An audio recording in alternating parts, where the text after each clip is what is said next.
Bismillahirrahmanirrahim. Assalamualaikum warahmatullahi wabarakatuh. Sebelumnya, perkenalkan nama saya Nur Fadila Kalsum dari kelas M91 dengan NIM 200407500003. Pada kesempatan kali ini, saya akan memaparkan hasil rangkuman dari pertemuan 1 hingga pertemuan 15 pada mata kuliah pengembangan konsep bahasa Indonesia di sekolah dasar. Dalam video kali ini saya akan membahas dua topik pembahasan, di mana topik yang pertama yaitu pada pertemuan 1 hingga 7 membahas mengenai materi keterampilan berbahasa, dan yang topik yang kedua yaitu dari pertemuan 9 hingga pertemuan 15 membahas materi apresiasi karya sastra. Langsung saja, topik yang pertama yaitu mengenai keterampilan berbahasa. Perlu kita ketahui bahwa keterampilan berbahasa sudah dimiliki oleh manusia sejak dilahirkan ke dunia. Keterampilan berbahasa itu terdiri dari atas 4 keterampilan. Yang pertama, keterampilan menyimak, kemudian berbicara, kemudian yang ketiga adalah keterampilan membaca, dan yang terakhir adalah keterampilan menulis. Langsung saja, yaitu keterampilan menyimak. Keterampilan menyimak merupakan keterampilan yang paling awal atau yang paling utama yang dimiliki oleh manusia. Keterampilan menyimak ini ialah bagaimana seseorang bisa memahami suatu informasi yang telah diperolehnya. Dalam keterampilan menyimak ini hampir sama dengan keterampilan mendengar dan juga mendengarkan.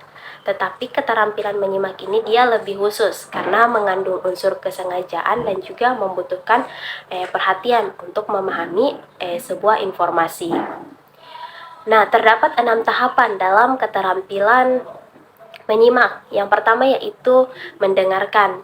Bagaimana kita mendengarkan informasi yang disampaikan oleh seseorang.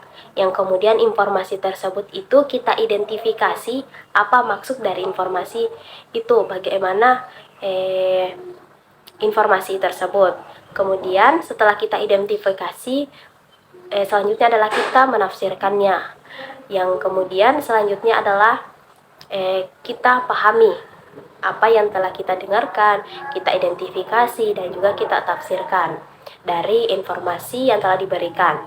Yang selanjutnya, setelah kita memahaminya, kita mendalaminya, kita bisa menilai dan juga memberikan reaksi atas sebuah informasi tersebut. Nah, selanjutnya adalah keterampilan yang kedua, yakni keterampilan berbicara.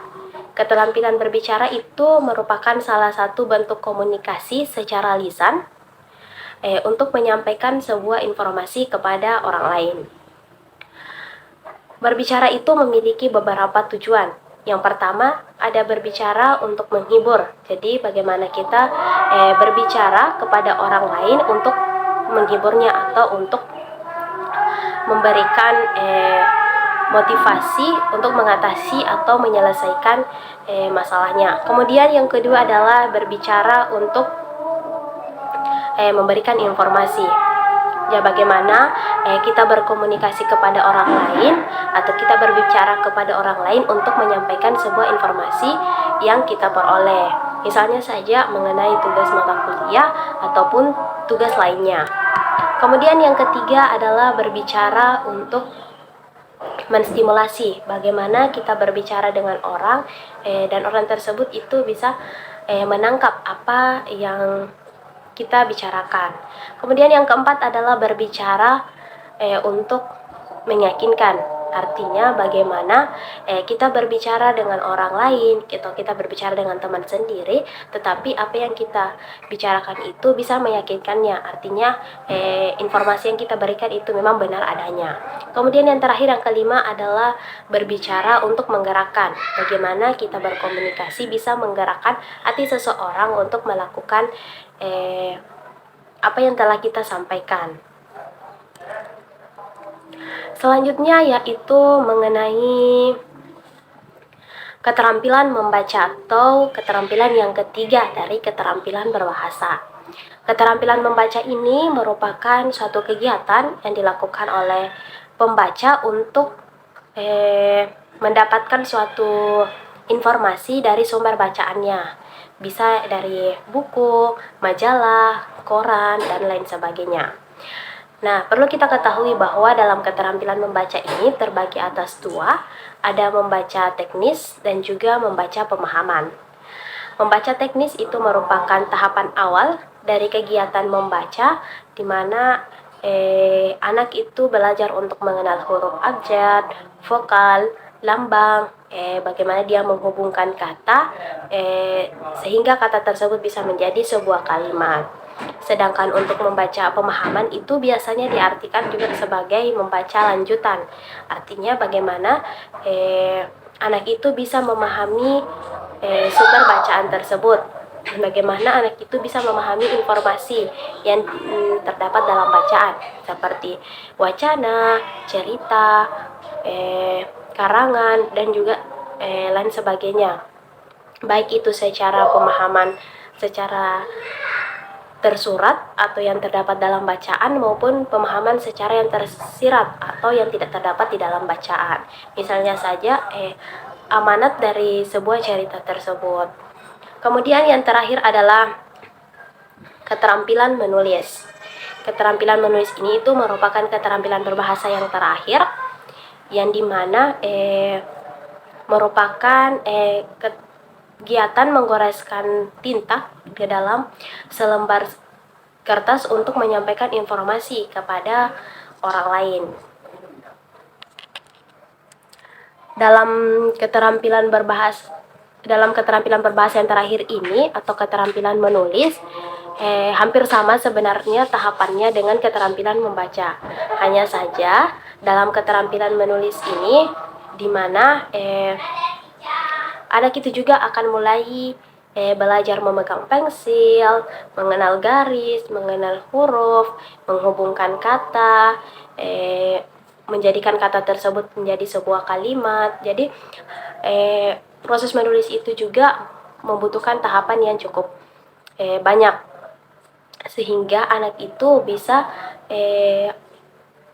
lancar untuk menulis dan juga bisa menciptakan sebuah, misalnya saja menulis sebuah cerita atau surat maupun hal yang lainnya. Itulah tadi mengenai 4 keterampilan berbahasa yang dibahas pada pertemuan 1 sampai pertemuan 7, dan termasuk topik yang pertama. Kemudian selanjutnya adalah topik yang kedua yang dibahas pada pertemuan 9 hingga pertemuan 15 mengenai apresiasi karya sastra. Apresiasi karya sastra ini terdiri dari puisi, prosa, drama, surat dan karya ilmiah, non-fiksi atau resensi, dan juga buku laporan. Nah, yang pertama yaitu mengenai puisi. Jadi, puisi itu merupakan salah satu karya sastra yang mengandung perasaan seseorang yang dituangkan ke dalam sebuah bait, yang kemudian memiliki unsur irama, ritme, diksi atau pemilihan kata, gaya bahasa, yang di dalamnya juga sebenarnya mengandung makna dari setiap baitnya. Nah, puisi ini dia berdasarkan cirinya terbagi atas dua, ada puisi lama dan puisi baru.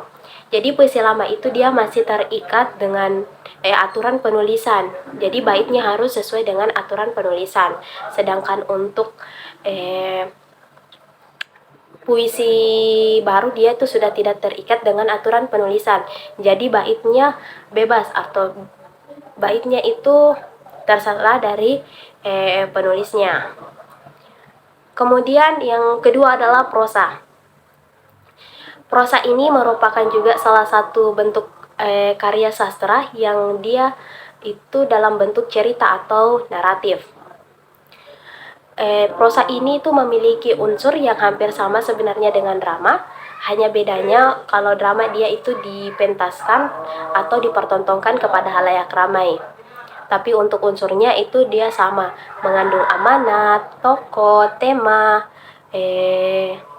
latar, alur, dan sebagainya. Selanjutnya yaitu drama. Drama sudah saya singgung tadi sedikit, pada bagian prosa bahwa drama itu merupakan sebuah karya sastra yang dipertontonkan atau dipentaskan kepada halayak ramai, dan juga dia menceritakan kehidupan dari seseorang bisa saja, atau kehidupan dari sebuah lingkungan yang dimana disampaikan melalui sebuah peran. Nah, untuk unsurnya sendiri, dia itu terdiri dari amanat, tokoh, alur, gaya bahasa, sudut pandang, apalagi tokoh dan penokohan, dan sebagainya. Dia juga mengandung unsur dialog di dalamnya. Jadi berbeda dengan prosa. Kalau prosa, dia juga kadang terdapat dialog, hanya dia tidak dipentaskan maupun dipertontonkan. Kemudian yang selanjutnya yaitu mengenai surat dan juga karya ilmiah. Jadi surat itu kita ketahui bahwa surat itu merupakan sebuah komunikasi, hanya saja dia komunikasinya bisa berhubungan dengan keterampilan menulis. Karena dia salah satu bentuk komunikasi tertulis, di mana kita akan mengirimkan pesan dari satu pihak kepada pihak lain. Surat itu terbagi atas dua jenis, ada surat resmi dan juga surat tidak resmi.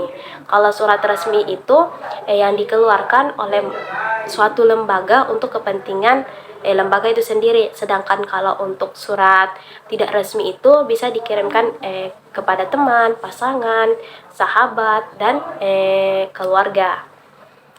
Sedangkan untuk karya ilmiah sebenarnya juga dia menggunakan keterampilan menulis, hanya saja untuk keterampilan menulisnya itu dia disusun secara sistematis dan juga sedikit bersifat ilmiah. Untuk karya ilmiah itu sendiri memiliki tujuan di mana untuk memecahkan suatu topik permasalahan, menambah wawasan atau pengetahuan baru yang kemudian bisa membina kemampuan seseorang dalam menulis ilmiah. Kemudian yang terakhir adalah non-fiksi atau resensi buku dan laporan. Jadi untuk non-fiksi itu sendiri dia bersifat nyata atau sesuai kebenaran, ceritanya itu dia sesuai kebenaran. Berbeda dengan fiksi. Kalau fiksi itu dia bersifat imajinasi atau khayalan seseorang. Nah, untuk jenis-jenis non-fiksi itu bisa terdiri dari buku sejarah, biografi, jurnal ilmiah, artikel, dan sebagainya yang memang sesuai dengan kenyataan. Kemudian untuk resensi buku. Jadi resensi buku itu merupakan suatu pandangan kita mengenai buku yang akan diresensi, baik itu kelebihan atau kekurangan dari buku tersebut, atau bagaimana cerita dalam buku tersebut, maupun informasi apa yang ada di dalam buku tersebut. Jadi untuk resensi buku itu intinya kita melakukan penilaian terhadap suatu buku. Kemudian yang selanjutnya ada buku laporan. Jadi buku laporan ini merupakan sebuah buku untuk melaporkan suatu hasil penelitian yang telah kita lakukan. Bisa saja misalnya buku laporan mengenai laporan keuangan, laporan proyek, laporan penelitian, artinya sumbernya atau penelitiannya itu jelas. Jadi buku laporan itu juga disusun secara sistematis, hampir sama dengan karya ilmiah. Itulah tadi mengenai rangkuman materi dari pertemuan 1 sampai pertemuan 15 untuk mata kuliah pengembangan konsep bahasa Indonesia di sekolah dasar. Sekian dari saya ucapkan terima kasih. Assalamualaikum warahmatullahi wabarakatuh.